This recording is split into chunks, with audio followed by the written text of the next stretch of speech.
Hello everyone. आज हम करने जा रहे हैं ट्रांसफर ऑफ प्रॉपर्टी एक्ट का सेक्शन नंबर 38 और 39। पहली बात तो ये कि सेक्शन नंबर 38 और 39 की जो मैंने ट्रिक्स हैं ऑलरेडी आपको एक वीडियो में बता दी है। इससे पहले जो वीडियो आई है आप उसको देख लेना। सेकेंड चीज़ ये कि 38 और 39 जो है मैंने एक ही पोर्शन में रखा है, इसलिए उसको एक साथ करेंगे। अब 38 और 39 करने से पहले जो मैं आपको प्रॉपर नोट्स दूंगी, उससे पहले हम इसको बेरेक्ट से भी कंप्लीट कर लेते हैं ताकि आपका प्री और मेंस दोनों तरीके से प्रिपेयर हो जाए। तो चलिए स्टार्ट करते हैं बेरेक्ट के थ्रू। तो बेरेक्ट में सबसे पहले है सेक्शन नंबर 38। ठीक है, सेक्शन नंबर 38 में है transfer by person authorize only under certain circumstances to transfer. ये क्या है? ट्रांसफर ऑफ इमूवेबल प्रॉपर्टी से रिलेटेड है। ठीक है, इसमें क्या है? ट्रांसफर हो रहा है बाय अ पर्सन ऑथराइज्ड। ठीक है, एक पर्सन है ऑथराइज्ड है only under certain circumstances to transfer, यानी कि वो ना ऑथराइज तो है बट सर्टेन कंडीशन, यानी कि सर्टेन सर्कमस्टांसेस में। अब इसमें क्या है? Where any person authorize only under circumstances in their nature variable to dispose of immovable property transfer such property for consideration alleging the existence of such circumstances. उनको ऐसा लग रहा है कि हाँ वैसे सर्कमस्टांसेस हैं जिसमें मैं ऑथराइज हूं। They shall as between the transferee on the one part and the transferor and other person affected by the transfer on the other part be deemed to have existed if the transferee after using reasonable care to ascertain the existence of circumstances has acted in good faith। इसमें यह है कि तुमको लग रहा है good faith में कि हाँ वो सर्कमस्टांसेस हैं। ठीक है, तो आप कर सकते हो। अब इसके इलस्ट्रेशन से आप बहुत इजीली समझ जाएंगे। इलस्ट्रेशन में है a Hindu widow whose husband has left collateral heirs alleging that the property held by heir as such is insufficient. उसे ऐसा लगता है कि जो प्रॉपर्टी है एयर्स के पास है वो इनसफिशिएंट है उसके मेंटेनेंस से related, agrees for purposes neither religious nor charitable to sell a field part of such property. ठीक है, वो उस प्रॉपर्टी को सेल करना चाहती है। ठीक है, बी को बी सेटिस्फाई कर देता है खुद को।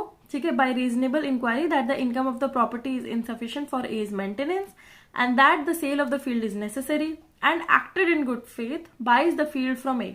ठीक है, बाय कर लेता है ए से field as between B on the one part and A and the collateral heirs on the other part, and necessity for the sale shall be deemed to have existed। इसमें क्या है कि cell की जरूरत थी ऐसे circumstances में, उसने ऐसा किया है तो वो क्या है? That person is authorised. अब इसमें गुड फेथ किसका होना चाहिए? देखो, गुड फेथ होना चाहिए ट्रांसफरी का।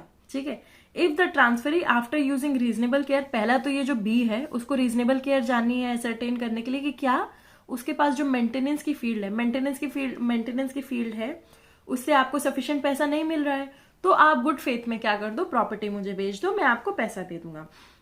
तो आई होप आपको ये इलस्ट्रेशन समझ में आया हो। अब सेक्शन नंबर 38 थोड़ा सा डिटेल में कर लेते हैं। अब देखो, जनरल प्रिंसिपल क्या होता है कि एब्सोल्यूट एजेंट, ठीक है, या फिर एब्सोल्यूट जो जिसके पास है एब्सोल्यूट राइट है या फिर एजेंट है, वही क्या है? एंटाइटल्ड है ट्रांसफर के। ठीक है, जनरल प्रिंसिपल तो ये है। बट सेक्शन 38 क्या बोलता है? Transfer by specific category of transferor. ठीक है, कैटेगरी क्या हो गई? मेंटेनेंस वाली कैटेगरी होगी। Having limited power of alienation, maintenance वाली प्रॉपर्टी को आप एलियनेट नहीं कर सकते हो। ठीक है, and if they exceed their power the transfer can be challenged and made void. ठीक है, सेक्शन नंबर 38 में ये है कि अगर आप उसको मतलब एलिनेट कर दो उस प्रॉपर्टी को, आपके पास लिमिटेड पावर है पर तब भी आपने एलिनेट कर दिया तो उसको वॉइड हो जाएगा। तो वॉइड इफ मेड वॉइड, अगर वो वॉइड कर दी जाती है, it would cost gross injustice to bona fide transferee. देखो, दो पर्सन्स हैं, अभी इसमें हम बात किसके बारे में कर रहे हैं? ये है ट्रांसफरर। इसके पास जो राइट है वो नहीं है ट्रांसफर करने की। ठीक है, बट ये क्या है? ट्रांसफरी है ना, ट्रांसफरर हो गया, वो ट्रांसफरी हो गया। अब इसके पास राइट नहीं है पर इसने क्या किया? हैप्पीली वो प्रॉपर्टी खरीद ली। ठीक है, हैप्पीली वो प्रॉपर्टी खरीद ली। तो अब इसके साथ क्या होगा आगे? इसके साथ क्या होगा? क्योंकि अगर ये वॉइड हो जाता है तो इसके साथ इसने भी सपने सजा रखे हैं। ठीक है, इस पर्सन ने भी सपने सजा रखे हैं कि प्रॉपर्टी आएगी तो ये होगा वो होगा। इसके साथ क्या हो जाएगी? ग्रॉस इनजस्टिस हो जाएगी। ठीक है, ट्रांसफरर को प्रोटेक्ट करने के लिए नहीं है, ये ट्रांसफरी को प्रोटेक्ट करने के लिए है। तो वो क्या कर लेगा?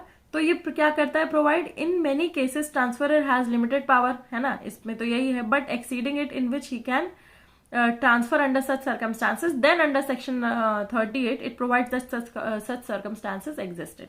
ठीक है, कौन से सर्कमस्टांसेस हो गए? पहला तो क्या है? नेसेसिटी। ठीक है, नेसेसिटी अराइज हो रही थी। दूसरा, उस वन को कैसे चेक किया? रीजनेबल पर्सन की तरह। ठीक है, और प्रॉपर्टी कैसे खरीदी? गुड फेथ में। ठीक है। गुड फेथ कौन से सेक्शन में दिया हुआ है आईपीसी में, बता देना मुझे। देखो अभी जो मैंने आपको बताया वो नोट्स में है ही, transferee must acted in good faith और उसको रीजनेबल केयर लेनी होगी, है ना। Transfer in favour of transferee can be challenge to be declared void, कब, अगर उसके पास ये सब चीजें नहीं है, ठीक है।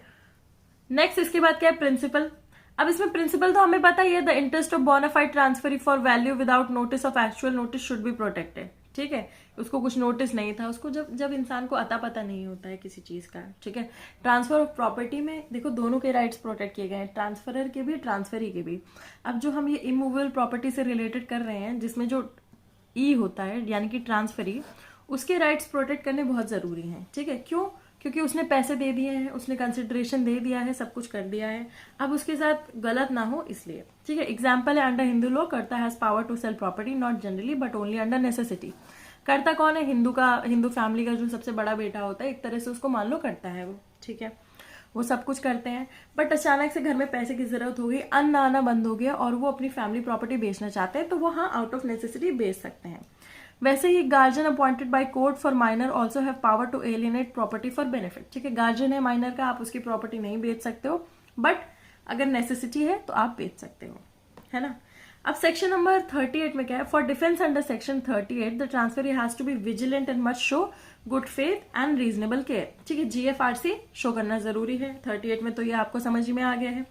And to ascertain the competency of transferor in given situation, ठीक है। ट्रांसफरर की कॉम्पिटेंसी को भी देखना जरूरी है, ठीक है। इसमें क्या है, डिफेंस और जस्टिफिकेशन क्या है, ये बर्डन ऑफ प्रूफ किस पे आता है, ट्रांसफरी पे, whenever an alienation is challenged, ठीक है। एलियनेशन अगर चैलेंज किया जाता है तो बर्डन ऑफ प्रूफ ट्रांसफरी पे ही आता है, क्योंकि ये किसके बेनिफिट के लिए है, ट्रांसफरी के बेनिफिट के लिए, तो बर्डन ऑफ प्रूफ भी इसी पे आता है।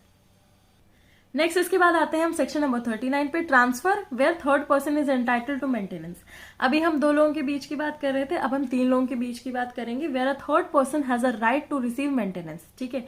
ए बी है और सी के पास राइट है मेंटेनेंस की, और अ प्रोविजन फॉर एडवांसमेंट और marriage from the profits of immovable property, ठीक है। या तो उसको मेंटेनेंस है या फिर कोई ऐसा एडवांसमेंट हो रहा है उसे मैरिज से, from the profits of immovable property, है ना। प्रॉपर्टी इमूवेबल प्रॉपर्टी है और उस इंसान को मैरिज के रिलेशन की वजह से कुछ बेनिफिट हो रहा है, and such property is transferred, अब उस प्रॉपर्टी को आप ट्रांसफर भी कर देते हो, तो the right may be enforce against the transferee, ठीक है। राइट किसके अगेंस्ट इन्फोर्स होगी, transferee, if he has notice और if the transfer is gratuitous but not against a transferee for consideration and without notice, यानी कि उसके पास notice होगा तो उसके अगेंस्ट एनफोर्स किया जा सकता है, ठीक है।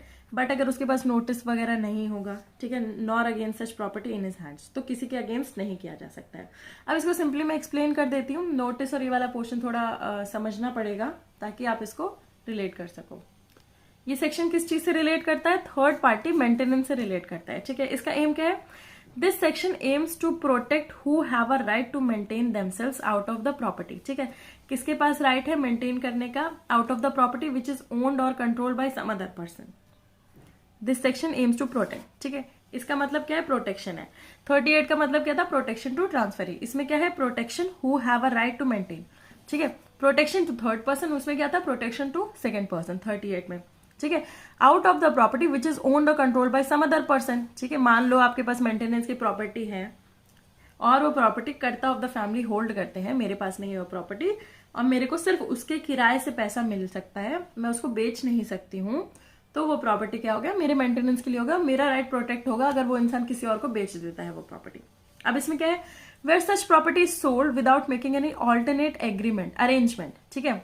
यानी कि उस प्रॉपर्टी को आप सेल कर देते हो और ऑल्टरनेटिव अरेंजमेंट नहीं करते, यानी कि हम ये प्रॉपर्टी बेच रहे हैं बहू और तुम्हें दूसरी प्रॉपर्टी से मेंटेनेंस दे दिया जाएगा, ये होता है ऑल्टरनेटिव अरेंजमेंट, पर वो नहीं हुआ। Then for those dependent upon the maintenance, यानी कि मैं अगर उसमें डिपेंडेंट हूं, if property is sold the person is entitled to claim maintenance from the following property in whom so from the following person in whomsoever hand it may be and realize their maintenance amount from him। अब देखो ये 3 person हो गए, ठीक है। इसने property ये वाली जो है इसे बेच दी, अब ये और मेंटेनेंस इससे खत्म हो गया, तो अब ये इससे मेंटेनेंस मांग सकती है, सिंपल बात है। अब इसमें प्रिंसिपल क्या है, benefit goes with burden if a person have knowledge of burden. अब सबसे बड़ी इसमें प्रॉब्लम आ जाती है नॉलेज। अगर इसको पता था, ठीक है, इसके पास क्या थी, नॉलेज थी, ठीक है, इसके पास अगर नॉलेज थी तो पैसा यहां से ऐसे जा सकता है, ठीक है, पर इसको अगर नॉलेज नहीं थी तो पैसा नहीं जाएगा। समझ गए आप इसको? अगर नॉलेज है तो ही बर्डन जा सकता है, नॉलेज नहीं है तो आपको सिर्फ बेनिफिट मिलेगा। However, it is essential that the transferee against whom a right of maintenance is enforced should be a gratuitous transferee and a transferee who had notice। ठीक है, बर्डन आपको तभी मिलेगा जब आप ग्रेटिट्यूअस ट्रांसफरी हो और ट्रांसफरी हु हैड नोटिस, या तो आपको नॉलेज हो या तो आपने ग्रेटिट्यूअसली ट्रांसफर लिया हो। But it can not B enforced. अब देखो, ये तो मैंने आपको एक्सप्लेन कर दिया है कि कब कैन नॉट बी इन्फोर्स्ड, जब आपके पास नोटिस नहीं होगा। ठीक है, ठीक है, नोटिस आपके पास नहीं होगा तो आप मेंटेनेंस मतलब सामने वाला मेंटेनेंस नहीं क्लेम कर सकता है कि बहू तुम्हारी है, हमको क्या पता, हमें तो कुछ नॉलेज ही नहीं है, आपने हमें बताया ही नहीं है। अब इसकी एप्लीकेबिलिटी क्या है? The essential condition for making an obligation on part of transferee is that he must have taken property with notice. ठीक है, इसमें एसेंशियल चीज क्या है? 39 में एसेंशियल चीज क्या है? नोटिस। ठीक है, किस चीज के लिए? मेंटेनेंस के लिए। 38 में एसेंशियल चीज क्या है? इसमें तो सेकंड पर्सन के बारे में बात हो रही है, इसमें थर्ड पर्सन के बारे में, बेनिफिट के बारे में बात हो रही है। ठीक है, इसमें एसेंशियल चीज क्या है? गुड फेथ होना चाहिए और आरसी होना चाहिए, तो आप सेकंड पर्सन को बेच सकते हो। किसके द्वारा? अगर प्रॉपर्टी जो है आपके पास बेचने की अथॉरिटी नहीं थी। ठीक है, अथॉरिटी नहीं थी तब भी आपने बेचा तो आप जीएफआरसी के वजह से ट्रांसफरी के पास राइट है। ये 39 मेंटेनेंस के बारे में बात कर रहे हैं, 38 ट्रांसफरी के बारे में बात कर रहे हैं। अब इसमें नोटिस से आगे हम पढ़ते हैं, if circumstances are that the transferee made reasonable inquiry भी हो जाती है और property purchase in good faith, then right of maintenance can not be claimed against him. Simple सी बात है कि अगर आपने रीजनेबल इंक्वायरी की है, अता पता करना देखो जरूरी है, बिना अता पता किए आप नहीं कर सकते। इसका मतलब यह है कि लॉ मानेगा कि आपको उस चीज की केयर ही नहीं है ना। जैसे आपको प्रॉपर्टी रजिस्ट्रेशन करवाना होता है और प्रॉपर्टी रजिस्ट्रेशन आप कुछ पर्टिकुलर ईयर्स में नहीं करवाते हो, खतौनी में नहीं भरवाते हो, ठीक है, ये सब चीजें नहीं करवाते हो, तो सर्टेन पीरियड ऑफ टाइम के बाद आपके पास लिमिटेशन खत्म हो जाती है। लॉ यही मानता है कि आप एकदम केयरलेस इंसान हो, आपको उस प्रॉपर्टी मिल भी जाएगी तो भी आप उसकी केयर नहीं करोगे, है ना। उसी पर्पज, वही पर्पज है इसका कि अगर आपके पास रीजनेबल इंक्वायरी नहीं करते हो तो आपको इन सब चीजों की राइट नहीं मिलेगी। तो इसी के साथ हमारा सेक्शन नंबर 38 और 39 कंप्लीट होता है। आई होप आपको ये अच्छे से समझ में आया हो। अगर कोई इशू रह जाता है तो प्लीज डू कमेंट, और आप मुझे मेल भी कर सकते हो। इंस्टाग्राम भी अकाउंट भी है इसी का, ठीक है, बेस्ट लॉ ट्रिक से ही रिलेटेड, आप उसको भी फॉलो कर सकते हो। तब तक के लिए चलते हैं। Please do like, share, comment and please do subscribe. Thank you.